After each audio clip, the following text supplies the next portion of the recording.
इसके विषय में पढ़ेंगे तना जो होता है वो प्ररोह तंत्र का सबसे दृढ़ भाग होता है। प्ररोह तंत्र मतलब जमीन से जो भाग ऊपर हो, जमीन से जो भाग ऊपर होता है उसको क्या कहते हैं? ये क्या कहलाएगा? प्ररोह तंत्र, है ना। तो प्ररोह तंत्र का सबसे दृढ़ भाग जो होता है उसको क्या कहते हैं?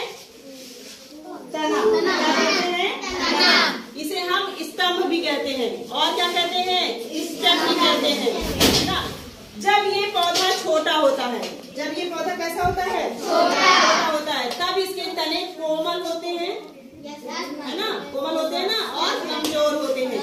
लेकिन ये पौधा जैसे जैसे बड़ा होता है वैसे वैसे इसके तने दृढ़ होते जाते हैं और कठोर होते जाते हैं और मजबूत होते जाते हैं, है ना। और ये वृक्ष में, शाख में, झाड़ी में परिवर्तित हो जाते हैं। अब हम देखते हैं, हमारे पास कुछ पौधे हैं जिनमें हम पर्व और पर्व संधियां पढ़ेंगे।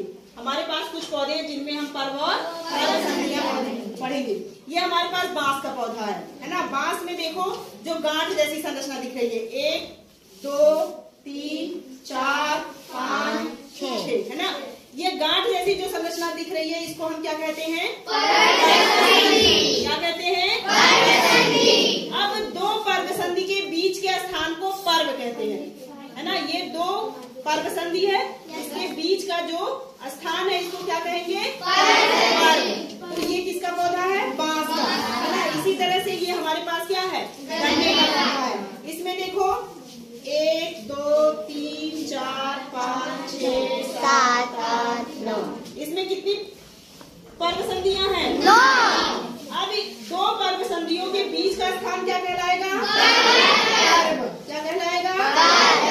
इसी तरह से हमारे पास दूब घास है, इसमें भी देखो, है ना, ये गांठ वाली संरचना पर्व संधि और दो पर्व संधि के बीच का स्थान पर्व, है ना।